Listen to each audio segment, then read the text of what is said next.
ladies, you are going to have some strong opinions on this, because I did when I heard the video, and then I was sort of talking to my wife and a couple of her friends, and they're more mad about it than I am. Do you know who Chappell Roan is? You know, Pink Pony Club. She was on Saturday Night Live like last month sometime.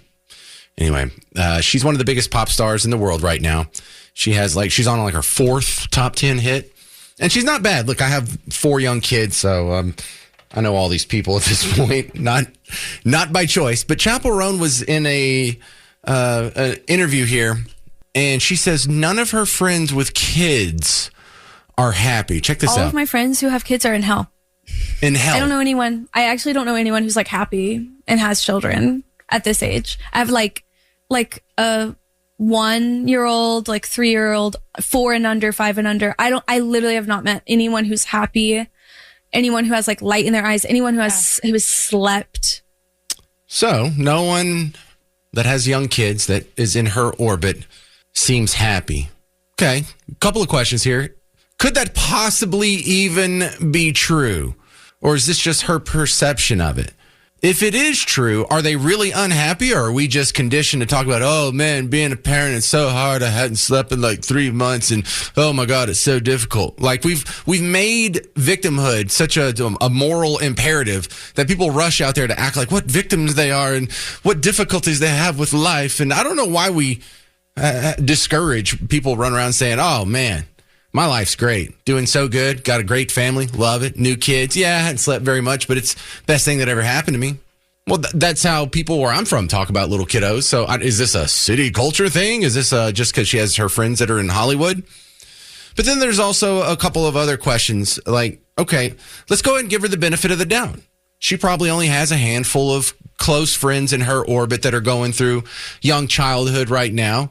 And maybe like they only tell her the stories about the crazy stuff that happens. Or maybe she has a handful of friends that really are not happy right now. You know, going through postpartum depression, your life is kind of wrecked for a minute. It's a huge transition going from just living for yourself to living for the little people that you make.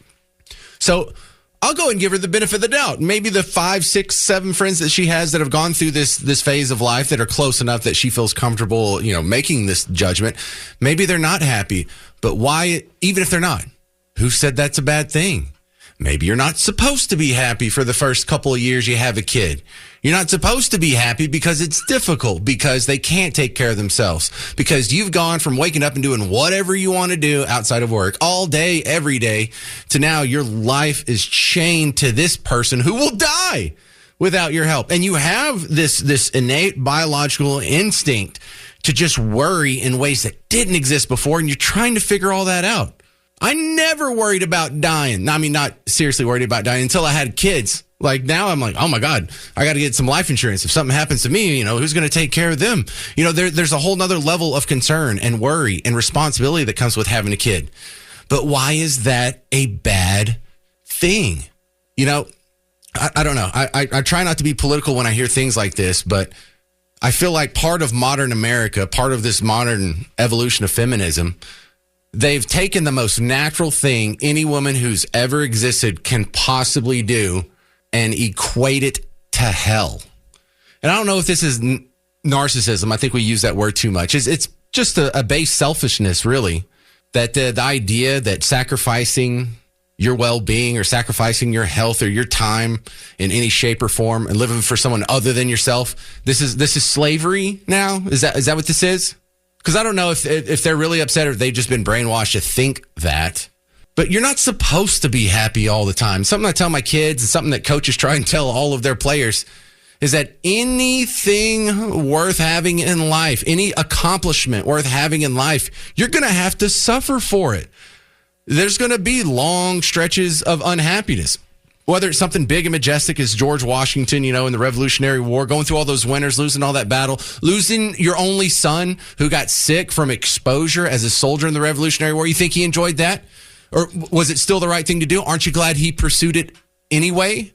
You think Gandhi enjoyed the hunger strikes? Or let's bring it more local. You think Emmitt Smith to become the greatest rusher of all time, the most yards ever, the greatest running back in NFL history. You think he enjoyed all that running, all that lifting, all the practicing, all the injuries, all the getting banged up? He didn't get to go out and party with all his friends because he had to keep on a routine. He didn't get to go out and eat whatever he wanted and just have ice cream for dinner if he felt like. He had to adhere to a not fun regimen for a bigger purpose. There's another local icon, guy named Ronnie Coleman. You know who Ronnie Coleman is? For like a few years in a row, he was Mr. Olympia, like the biggest muscle-bound guy, the best bodybuilder on the planet. And I remember a quote from him. He's like a cop in Arlington. But he says, everyone wants to have big muscles, but no one wants to lift those heavy-ass weights. And I think there's a hard truth to that. Because here in a few years, around 40 or 50 or so, she's going to want kids.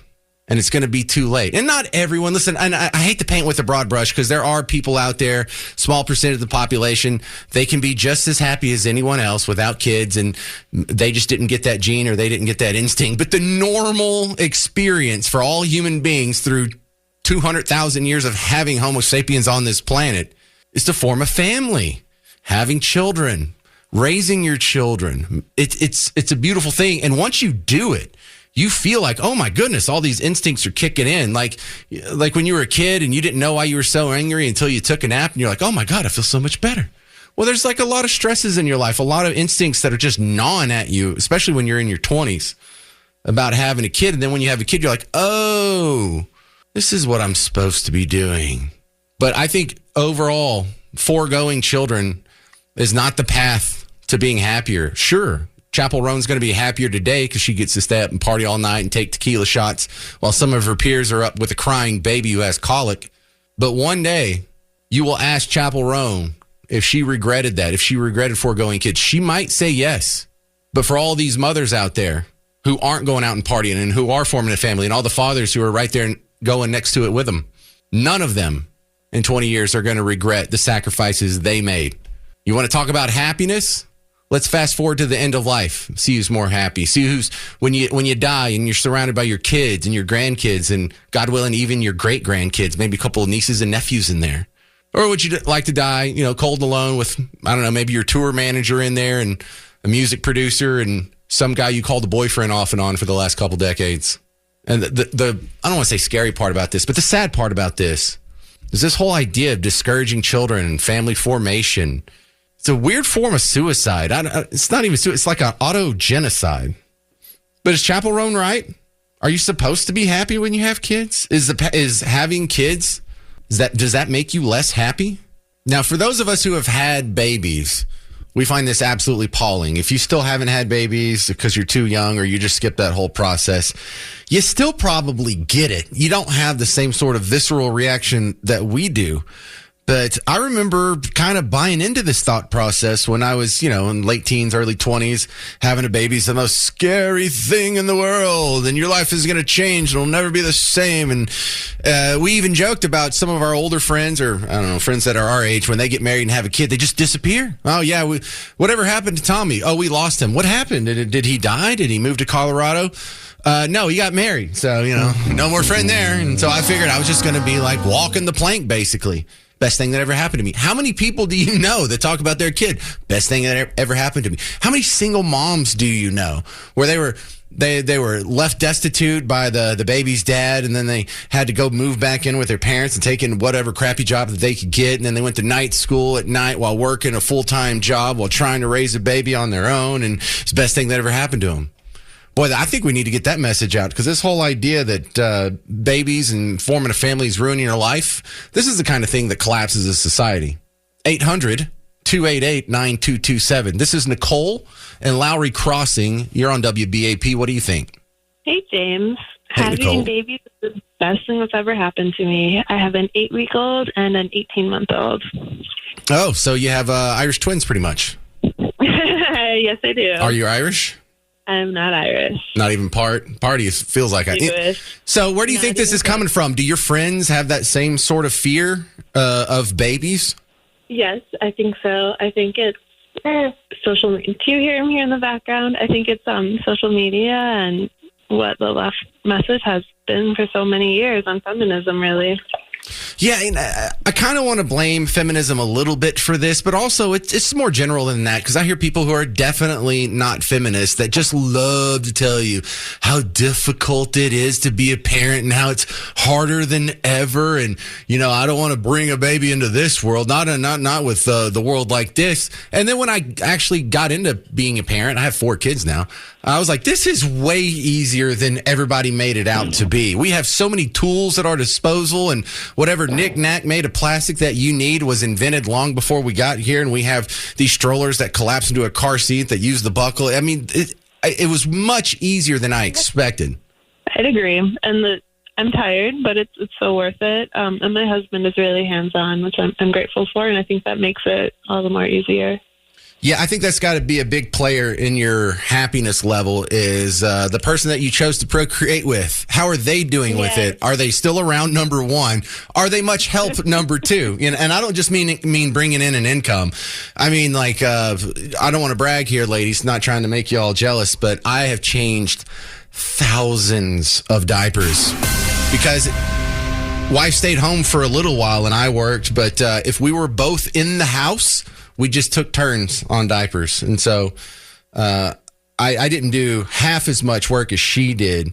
But when I was around, we tried to split it a bunch. And if you have a partner that helps, you'd be hard-pressed to not at least be grateful for your position in life. Katina in Fort Worth, you're on WBAP. What do you think? I told your call screener is one of the most rewarding things, but I'd want to say that being a mother is the most rewarding thing that has ever happened to me. And I got married not knowing I wanted to be a mother.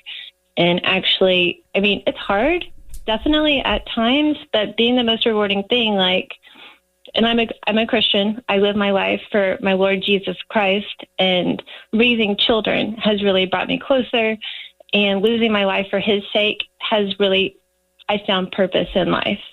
And I wouldn't trade it for the world. I wouldn't go back to my life of sin. Yes, it was fun, but I wouldn't go back. Well, I like how you said you gave up your life for his sake, because, I mean, you didn't die, but same thing that happened to me. I immediately had to become a different person. Because before I had the baby, if I wanted to take a new job and it was in another state, I didn't have to consult with anybody. I didn't say, what school district are we going to be in? Or can I support this lifestyle? Or, is this what's best for my kids? And now when I have to choose a job, it's all those questions come up and they just weren't there before. So yeah, you're a different person, but I think Katina will agree. You're a better person. This is what you're supposed to be doing. Thank you, Katina in Fort Worth, for your call.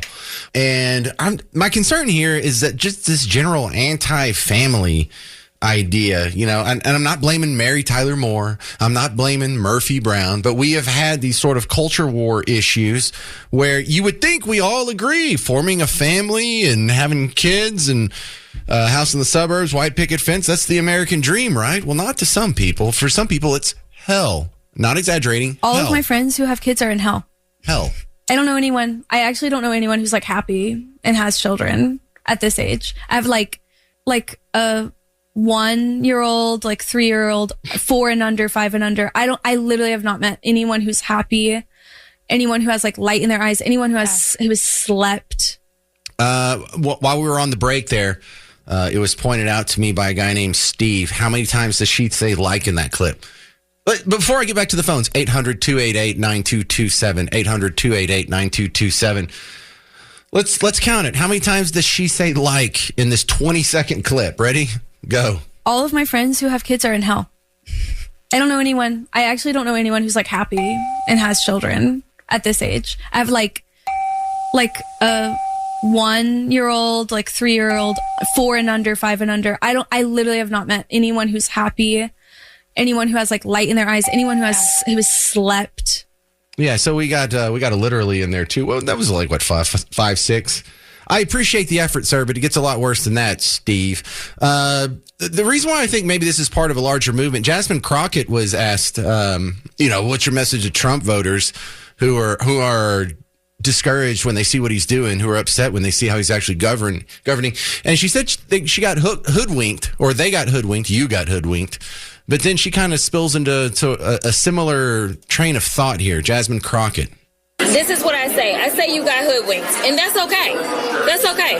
Because as I was just telling somebody just a minute ago, I have dated in my life. I know they've been talking about whether or not I'm married and all this stuff. I'm not married, never married, okay?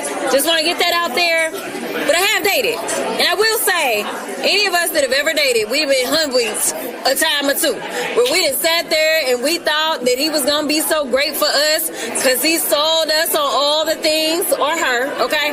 And then we realized they ain't. That's where we are. And that's okay. What matters is that you wake up and you say, this is not the one for me. I don't want to paint with a broad brush and say everyone that made it to the age 40 being single, there's probably something wrong with you. But I will say my suspicion is for most of the people who made it to age 40 and couldn't find someone to stand them long enough to get married, there might be something wrong with you. Again, there's exceptions to the rule. And if you're 40 and you're single and you never got married, I'm not talking about you. You're listening to The James Show, so you're already cool. You're grandfathered in. What do you think? 800-288-9227. Stephanie in Lake Dallas, what do you think? You were talking a little bit a while ago about people who, were single parents, for whatever reasons, maybe not through fault of their own. I raised my kid up pretty much, I would say single, but not really, because I was really fortunate to have great support from family and friends, church members, things like that. But that's the whole point that you're talking about, like this creation of families. And my son is now a 26-year-old adult. While he knows that right now he doesn't want to have a wife and children, he knows that ultimately that is his goal, is to have a wife and children. And so I'm perfectly content being in my 40s, not being a grandparent yet. He's perfectly content in his 20s, not being married and having children yet. He has a long way to go before he can, before he's kind of out of time to have kids and things like that.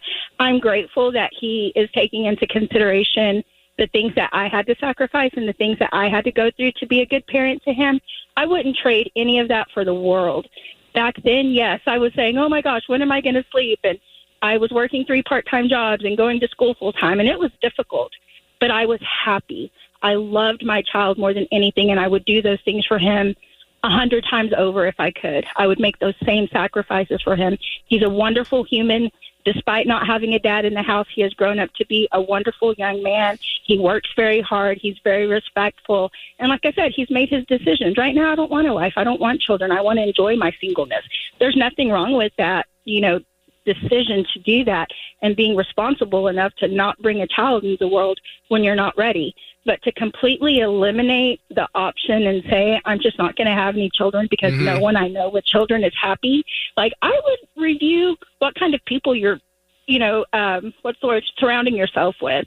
If you're around a bunch of people who have children and they're not happy, maybe find a new group of friends. Yeah, well, look, there's a lot of people out there in the influencer space. Like, I think of like a Chelsea Handler who brags about not having a kid, and she's 50, so she can just get up whenever she wants and start drinking martinis at 10 a.m. and then go skiing on a Blue Diamond ski slope in a bikini, carrying a drink if she wants, because she doesn't have kids. And isn't this great? And look, if that's good, cool, if that makes you happy. But, if everyone acted like Chelsea Handler, then the human species would cease to exist. Damn it. And if everyone acted like me and Stephanie and now Lacey and Weatherford, the human condition would continue for at least another generation. Lacey and Weatherford, what do you think about this? Hi. So my personal experience is that the second they handed me my first child, I never wanted to live so bad in my life. I wanted to be immortal. Even after 15 years of marriage and he ditched us, it's still, it's the most purposeful thing I've ever done. Yeah, I got that immortal feeling because she doesn't know. Whenever someone hands you your kid, you're like, I have these new superpowers. Like if I need to stay awake for 5 days in a row, I'll do it. Yeah. And but professionally, I see a running theme. I'm a counselor, a licensed counselor, and professionally, I see a running theme among young women who are scared. They do want children. They do want a family, but they have so many women and in their life that have been deserted by men and the father, and they see how hard it is doing it single. And, of course, I always tell them anything worth having is going to be difficult. Yeah, you've probably seen the worst of it because, the people that are usually in my orbit, they're not the ones that end up going to visit you, Lacey, for some help. But what I've seen... Now, I work in nursing homes, and I'm seeing end of life, and the people with children are happier. That's what the surveys say. Absolutely. Well, your perspective was a great addition to the show, Lacey in Weatherford. Here's also what I've seen. I've heard a lot of women like Chappell Roan, who, by the way, Chappell Roan is 27 now, so she's still got a little bit of time. But I've heard all these women, I'm never having kids, I'm never getting married. But then one day, they meet some fella who just pushes some button that no one else has pushed before, and all of a sudden, I think I do want to get married. I think I want to do have a family. I think I'd like to quit my job and just stay home and take care of the kiddos and clean the house and cook for my man, and I could just feel the feminism leaving my body. This is Brandy in Fort Worth. You're on WBAP. Your thoughts? Well, I'm 61 years old. I got married at 20. I had my first child at 21, and I was married first. I didn't get married because I was pregnant. I wasn't too sure about having a child at first. But I got used to the idea and everything. And a week before I was to give birth, my husband told me he was a Marine and he was in Japan and he was living with a woman in Tokyo for 6 months and everything. And if I hadn't had a kid, I probably wouldn't have stayed with him, but I did stay with him. And it didn't do me any good. He left us, and I raised them 2 kids by myself, okay? And I also went through Desert Storm and, Desert Shield and Desert Storm with him. And then after that, I went to the Navy myself. So I can tell you, I know both sides of the military, but when it comes down to the marital thing, I was young when I got married. I didn't know myself. I married into a culture that would never accept me. Can you explain that part? I'm sorry. Here's the bottom line. I was in Suzuki, Japan, with no television, no telephone, no nothing, and I had a brand new baby. And I read books and everything, and I read them to her. I played music with her, and I didn't come from a very good background at all. But I tell you what, that child was a joy to me. And when I had the second child, he had cheated on me so many more times. And I loved that child, and that child was a joy to me. And he eventually left me for my best friend. And I had to go through all of that. And I raised those children, and they were a joy to me. And I tell you what, I'm a very intelligent woman. I have a southern accent, so people think I'm stupid, but I ain't. But, I'm very intelligent, and I cleaned houses so that I could just take my babies with me and work, and I worked 4 days a week. On Friday, we went down to the library. We checked out a whole bunch of books, and we checked out, between the three of us, all three of us were able to get library cards. We could check out books. Brandy? And CDs and everything. We're getting a lot of depth here, but music and literature. Can you tie this back to the Chappell Roan comment? Well, what was the Chappell Roan comment? That the people that she knows ain't happy because they're in families with babies. The people that she said that the people that she knows that has babies ain't happy. People her age. Well, I was 21 when I had my first. I was 26 when I had my second one. And I lost my marriage after that, and I made it work. And the thing is, children are a blessing from God, even if your marriage isn't blessed by God, because one participant doesn't believe in God. If you believe in God and you love your children, God provides, even when the husband doesn't. I hear you, Brandy, but I'm going to cut it off there because I want to go to a similar comment here. There's a lot of people who are saying what Brandy's saying. They want to come in and they want to tell you the troubles that they went through and how it was still worth it. Jonathan over here sent me a Facebook message. He said, listen to your show at work. Having a kid was definitely the best and hardest thing I've done. It quite possibly saved my life because I was forced to grow up. And I'm a single full-time dad with custody. Most important thing I've done with my life, hands down. I am hearing a lot of people say it saved their life, and I have seen that with my own eyes. In fact, way back in the day, back when I was actually at my first radio job, I had broken up with a girlfriend, and so I just crashed with my friend Dave. He was living with his girlfriend, and they had a spare bedroom, and they got into some shall we say chemical recreation that's illegal and also highly addictive. And so I had to get out of there as soon as possible. You ever live with meth heads? Not fun. And they were headed toward a downward spiral to either death or jail or a little bit of both. You know, Dave definitely did some time. But you know what pulled him out of it? One day she got pregnant and they put the pipe down, never to go back. And I can absolutely say that having a kid saved their life. They're still together. The kid's now about to graduate high school. She'll be 18. But yeah, having a kid, not only was it not hell, saved their life. It gave them the only motivation they've ever had to put down some of the most terrible addictions that are possible here in North Texas. Boy, this is it's got real serious real quick, didn't it? 800-288-9227. 800-288-9227.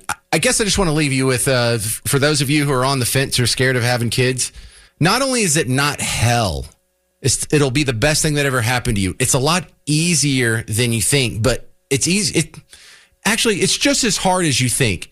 You are more capable than you think. You have levers of power. You have instincts you haven't even tapped into yet that get turned on when you have a kid.